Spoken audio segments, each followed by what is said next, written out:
Good morning. I just stopped by to say good morning, and um, I have a lot of stuff to do.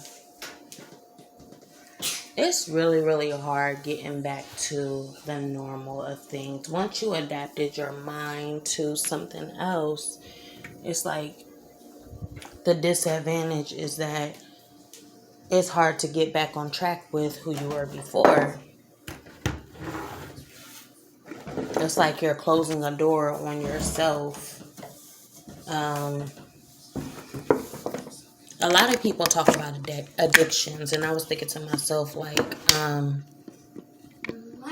addictions can be in the form of so many different things. Addiction can be um, just as bad as, picking up a book and that teach you the ways of life. Just like I've spoken before on the Eckhart Tolle book. Something like that can transition your life into something else, um, into another direction. So it's like you can get that can be a form of addiction. You keep going back to this book and you're forgetting your own lifestyle. You're forgetting who you were before. Um, you're forgetting who you were before that book. Um,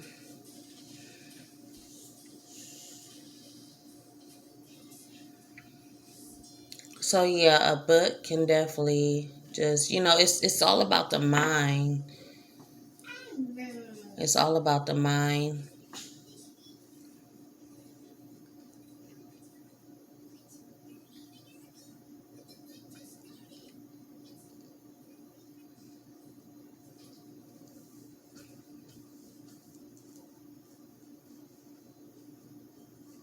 And just as you just keep going back to this book, you you're just trying to grab hold of yourself in a process. Like, I don't want to keep going to this was a phase. This is not something long term. This is it may be long term, but at the same time I don't want to forget who I was before. I don't want to forget who I am inside. I want my mind. you know this was a phase. um and it may have, it's partially, now it partially impacts who I am as a person, but at the same time, don't let anything get the best of your mind. You know, um, just think of who you are, who you were before, spiritually, mentally, physically, emotionally. Who were you? It's like being trapped. You're trapped in this place, and you just can't get out because maybe you lack faith, or maybe it's just that you don't know how to go on, um, separating yourself. You don't know how to go on without anymore. It's like this source or this place or this book or whatever is your mother, and you're trying to wean yourself off, and you're trying to learn how to fly. But every time you get this close from jumping off the nest and learning, you revert back to the book. You revert back to this place. You revert back to this safe zone, and now you have missed your chance to jump from that nest and just spread your wings and take off. Like weaning yourself off of a bottle, weaning yourself off of something. Um, but a lot of things that can interfere with that is, let's say maybe you got this, you got this spiritual book, and then you got this dictionary. A dictionary is more of realistic. The spiritual book is more of, what's the word I'm looking for? Uh, um, it's more of an internal. You're working on your internal, you know, your internal your internal self. You're working on your inner conscience. You're working on, that part of you. Where was I going with this? So you got those two books, and yeah, I can't even think of where I was just going with that. um,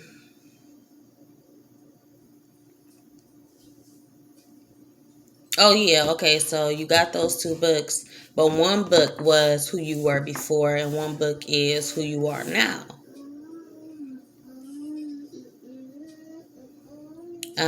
So you got these two books, but you can't move on because you're reverting back to that spiritual book. That spiritual book is what led to this book. So maybe now what you need to do is let go of both of them. But instead of letting go of both of them, you go back to that spiritual book. You was like, I want to, I'm going to stick with this spiritual book. But in in that, like I said, that spiritual book is going to lead back to um that the other book. Hold on, but I said the dictionary and then I said the spiritual book. See, I'm getting thrown off. That's not what I meant. So yeah, the spiritual book. Okay, so you can choose. All right, so you got your spiritual book and then you got your dictionary. So scratch off everything I just talked about before because that has nothing to do with where I was going, or what in direction I was heading. So okay, so you got this dictionary and then you got your spiritual book. Um, so you push the dictionary aside and you're focused on this spiritual book, and this spiritual book has, this has basically clouded your judgment from the original book, from the dictionary. So now you can't go back to the dictionary. And I'm gonna scratch off all of that because that's still not what I was gonna say. See, I'm getting aggravated because I'm just getting thrown off of the original direction I was going. But today let's just go to the verse of the day because this is really irritating me. Okay, so the verse of the day is put on salvation as your helmet, and it has a lot to do with what I was just talking about. I was just trying to get my point across, and I can't get my point across because in this chapter it talks about a lot of spiritual forces. A lot of spiritual forces in the air, or authorities trying to take control of you in your mind. So at times when you feel like you can't get out something, or at times when you feel like, oh, I was just about to say that I had something on my mind and boom, it's gone. It's because that spiritual force, evil spiritual forces, are now trying to control your mind to where you can't say everything that you have to say because of what's going on now. So this chapter speaks on putting on your helmet, listening, guidance. This chapter is telling you how you will have to, dress yourself, and how to put on that armor of God when these things tend to take a toll on your mind, or try to alter or interfere with what you're trying to say, or with what words you're trying to put out, or any guidance you're trying to speak into somebody else's life. This spiritual force, this evil spiritual force, is trying to take a toll on your mind so that you can't speak out anything that you want to say. You can't do your purpose or act in your purpose because of these evil spiritual forces trying to manipulate the situation. So put on salvation. Verse of the day: put on salvation as your helmet, and take the sword of the Spirit, which is the word of God. Ephesians 5, Ephesians 6:17. And I really have to, I need to go do my son's breakfast. But I felt really weighed down. I felt sick to my stomach. I felt like I couldn't do nothing. Actually, it's been a lot of things that's just been interfering with my well-being. Me as a person. It's been a lot of stuff just having me backtrack and just leading me out of the direction in which I was heading originally. But that's the thing. You really got to be careful who you speak your success to, because the very ones that you speak your success to are the ones that's going to do all they can to take that away from you, so that you are not who you have become, so that they can take the place of who you are now, and you can go back to who you were before for their own satisfaction. So that's what I'm saying. Evil forces, unseen, spiritual, evil, that's evil. Those people that do that, and it's some forces unseen, and there's forces that's clear as day. Those type, even people, people trying to get into your business just so they can knock it down, just so they can put destruction, they can destroy everything that you made, and so that they can get ahead. Evil forces, evil, it's all the same. Those type of people are unseen. No, those type of people, like when they speak on spiritual forces or dark forces, those forces are only they are just the dark energy that's coming from those people. So those people that has it out for you, or trying to attack you, or trying to destroy you, trying to do everything in their power, in their will, or anything that they can access, just so they can take down you, take down your life, take down your plans, take down your hopes, take down your dreams. That's all they want to do. They want to take all of that. They want to scratch it all off the table, because at the end of the day, they don't want you to succeed. They don't want nothing good for you. They don't want you to have this person. They don't want you to have love. They don't want you to have life. They don't want anything for you. And God knows why, but we don't. We don't. That's just something we're blinded to. So evil forces and the evil spiritual forces in the heavenly realm.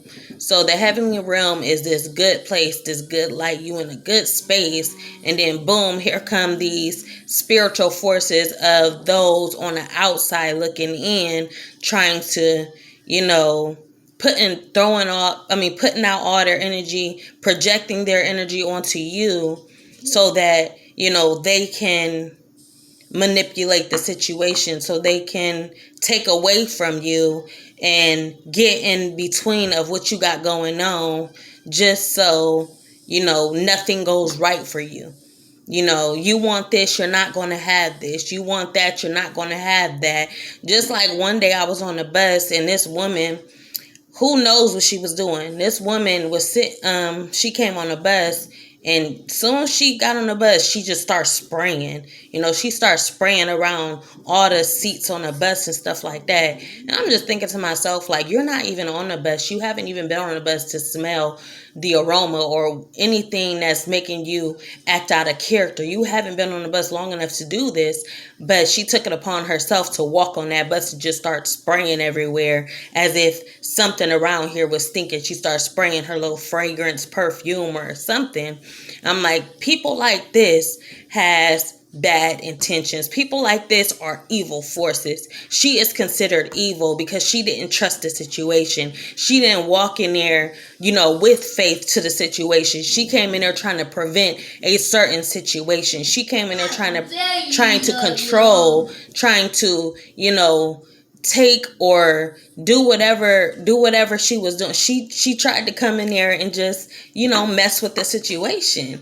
You know, people like her are evil. People like her are trying to take control of something that, who, like I said, God knows. Can't take control of something God knows. You know, these type of people are evil forces in a heavenly realm. You can be sitting on that bus, and that's what I'm saying. Speak of the heavenly realm. The heavenly realm is, you can be sitting on a bus feeling really good, you know, feeling in a good space, feeling content, feeling, you know, feeling like, you know, free. And then boom, this is the example. This woman comes on the bus with her spray, her fragrance spray, and she's spraying everywhere. And now, you know, your mind is not free no more, because now that scent has got into, you know, now you're smelling that scent and you're like, you know, now I can't even think the way I was thinking, because now I'm distracted by this fragrance you just came and sprayed everywhere. You know, now I'm distracted. I'm in, you know, so that's interference with what you had going on mentally. You know, this person just came in and just messed up everything for you. You know, they came in and they spray, and boom, it got into your system, and now you can't think the way you were just thinking. So that's what this chapter is about. This chapter in Ephesians 6:17 is speaking on that type of guidance away from those type of people. So I am going to go ahead and prepare my son's breakfast for today, and just try to get this day moving. Like I said, I barely had any energy today. And my stomach was hurting. I just didn't have energy. I'm like, I'm about to eat, and let's see if this give me the energy, so that now that I take care of myself, I can go ahead and, you know, usually I would go ahead and prepare my son's breakfast first, and then I would go back. I would turn around and prepare my breakfast. But now it's like I had to get myself together first, so that now I can get him together. And even then, I ate my food, and I still just felt down. I felt like something was weighing me down. I felt sick. I felt, you know, like I just couldn't get myself together. So yeah, so that's what I'm dealing with today, and I'm gonna go ahead and finish what I was doing. And y'all have a wonderful day. Peace, love, and salah.